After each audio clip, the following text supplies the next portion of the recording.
Type 2 এর যে ম্যাথগুলো সেগুলো আরো ইজি, ঠিক আছে। এখন দেখো এগুলো পরন্ত বস্তু রিলেটেড, কি রিলেটেড? পরন্ত বস্তু রিলেটেড। আচ্ছা, পরন্ত বস্তু আমরা কি পড়ছিলাম জীবনে? হ্যাঁ পড়ছিলাম তো। পরন্ত বস্তুর সূত্রগুলোর ক্ষেত্রে আমরা দেখছিলাম এইচ হয়ে যায় এইচ, এবং আমাদের জি এ হয়ে যায় কি জি, তাই না? এখন বলছে 100 মিটার উঁচু একটা ভবনের ছাদ থেকে। আচ্ছা, আমরা একটা ভবন আঁকার চেষ্টা করি।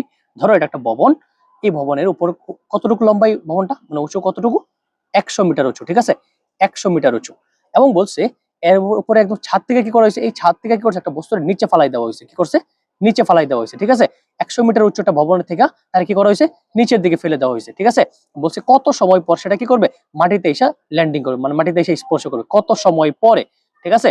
আচ্ছা, জিনিসটা যখন একদম উপরে ছিল তার আদিবেগ কত ছিল? 0 ছিল। তাহলে তার আদিবেগ কত পাইলাম? 0 পাইলাম। তার উচ্চতা দেওয়া আছে, হ্যাঁ এইচও পাইলাম। তার সময় দেওয়া আছে না, সময় কিন্তু দেওয়া নাই। আমরা জানি উপর থেকে যখন নিচে পড়ে তখন তার ত্বরণটা কি হয়ে যায়? জি হয়ে যায়। আমরা জি এর মান জানি, জি এর মান হলো 9.8 মিটার পার সেকেন্ড ইনভার্স 2। তাহলে আমরা ইউ জানি, জি জানি, আমাকে টি বের করতে হবে। কি বের করতে হবে? টি বের করতে হবে, তাই না? আচ্ছা, আমরা কি জানি, এটা যে h equal to u t plus half g t square. জানি কিনা ভাইরা বলো তো এটা? হ্যাঁ, u t plus half g t square. আচ্ছা, আমাকে এইচ এর মান দেওয়া আছে, হ্যাঁ এইচ এর মান দেওয়া আছে। আচ্ছা বলো তো ইউ এর মানটা কত? ইউ হলো আদিবেগ, আদিবেগ হলো 0। শূন্যর সাথে কোনো কিছু যখন গুণ করবা সেটা কি হয়ে যাবে? 0 হয়ে যাবে। প্লাস হাফ জিটি স্কোয়ার, তাই না? আচ্ছা, এখন আমাকে টিটা বের করতে হবে, তাই না? তাহলে এই 2টাকে এই পাশে রাখা যাবে, 2টাকে এই পাশে পাঠিয়ে দিতে হবে। তাহলে 2 যখন এই পাশে চলে আসবে তখন 2h হয়ে যাবে। আর টি জি যখন এই পাশে চলে আসবে তখন এটা এই পাশে চলে যাবে, ভাগ হয়ে যাবে। আর দিয়ে কি থাকবে? টি স্কোয়ার থাকবে। আমাকে দরকার টি এর মান, তাই না? তো টি যদি বের করতে চাই তাহলে টিটা এদিকে আছে স্কোয়ার অবস্থা, এই পাশে এসে কি হয়ে যাবে? রুট ওভার হয়ে যাবে। তাহলে 2h বাই জি।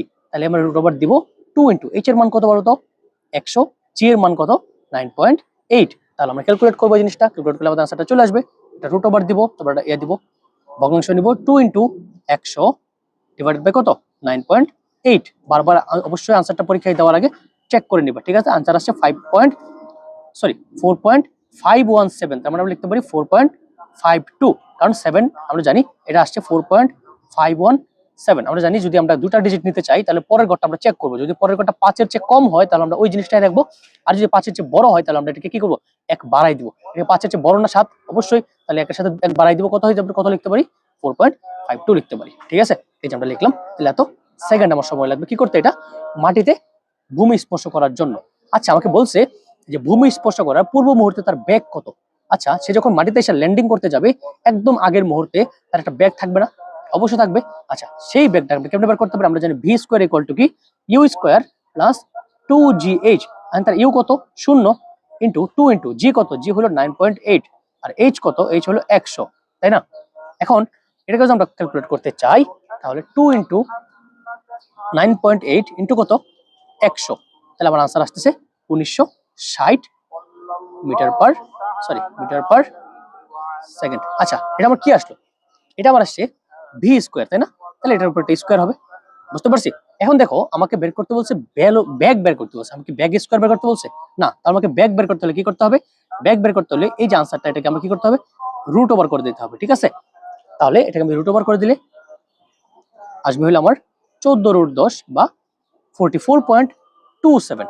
44.27, এই যে 44.27 এমএস ইনভার্স 1। তার মানে আমরা বুঝতে পারলাম যে এখন আমরা উপরের জিনিস থেকে ফালাইলাম, এটাকে ফালানোর পর কি করলো? সে মাটিতে এসে স্পর্শ করলো, তার একটা টাইম লাগছে। টাইমটা আমরা বের করলাম কি সূত্র দিয়ে? H equal to u t plus half g t square দিয়ে। কারণ কি আমাকে এখানে আদিবেগ দেওয়া আছে, উচ্চতা দেওয়া আছে, আর জি এর মান আমরা জানি, ঠিক আছে।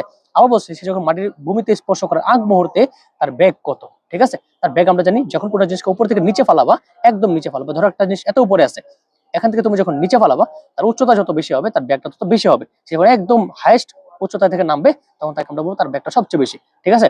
তুমি ধরো এটা তোমার মাথা, এবং তোমার মাথার একদম কাছ থেকে তোমাকে একটা বল ফালাইতেছি, তার ব্যাগ বেশি হবে নাকি যখন আরেকটু উপর থেকে ফালাবো তখন তার ব্যাগ বেশি হবে? অনেক বেশি হবে। এবং ধরো অনেক উপর থেকে তোমার মাথার উপর একটা বল ফালাইছি, সেটাকে ব্যাগ আরো বেশি হবে। যত বেশি উচ্চতা হবে তত বেশি তার কি হবে? ব্যাগ হবে, ঠিক আছে। তাহলে ম্যাথটা আশা করি বুঝতে পারছো। আশা করি যদি বুঝে থাকো তাহলে পরবর্তী ম্যাথের জন্য ওয়েট করো, এবং অবশ্যই সাবস্ক্রাইব করেই এবং বেল আইকনটা ক্লিক করতে হবে।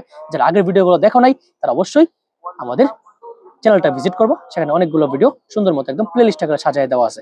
সো ওয়েলকাম আমাদের চ্যানেলে। ধন্যবাদ সবাইকে। আসসালামু আলাইকুম।